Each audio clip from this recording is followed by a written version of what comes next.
ہر قسم کے روحانی جسمانی مسائل اور وظائف کے لیے پیر اقبال قریشی چینل کو سبسکرائب کریں۔ نحمدہ ونصلی علی رسولہ الکریم، اما بعد فاعوذ باللہ من الشیطان الرجیم، بسم اللہ الرحمن الرحیم۔ میں آج آپ کو ایسی خاص جگہ پہ کھڑا ہو کر ایک خاص وظیفہ دینا چاہتا ہوں۔ یہ مدائن صالح قوم سمود کی بستیاں ہیں اور یہ ان کے پہاڑوں میں بنائے ہوئے گھر ہیں، اور یہاں پر اللہ کا ان پر عذاب آیا تھا۔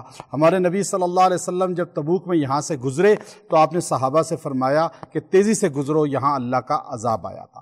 اب ہم ایسی جگہوں پہ جا کر اللہ کو یاد کریں اور اللہ رب العزت کے ذکر کو بلند کریں۔ میں ایسا عمل آپ کو دے رہا ہوں، اگر آپ نے ایسی کسی بھی آثار قدیمہ کی جگہ پر جا کر آپ نے یہ الفاظ چند مرتبہ پڑھ لیے، آپ اس کے عامل بھی ہو جائیں گے، اور آپ ان الفاظ کو جب بھی پڑھیں گے وہ غیبی مخلوق آپ کی معاون ہو جائے گی، جو ایسی جگہوں پہ اکثر نظر نہیں آتی، لیکن اللہ رب العزت کی وہ مخلوق ہے۔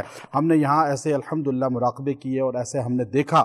اب یہاں آپ کو میں خاص عمل دے رہا ہوں، جب آپ یہاں پر آئیں اور یہاں پر آپ نے بیٹھ کر جو ہے خاموشی کے ساتھ آپ نے سورہ اخلاص کو 41 مرتبہ 41 ٹائم پڑھنا ہے اور اللہ کی توحید کو بلند کرنا ہے۔ اس قوم پر توحید نہ ماننے کی وجہ سے عذاب آیا اور آپ سورہ اخلاص کے پکے عامل بن جائیں گے، اور انشاءاللہ سورہ اخلاص جب بھی آپ پڑھ کے دعا کریں گے اللہ آپ کی دعا کو رد نہیں کرے گا، قبول فرمائے گا۔ وآخر دعوانا ان الحمدللہ رب العالمین۔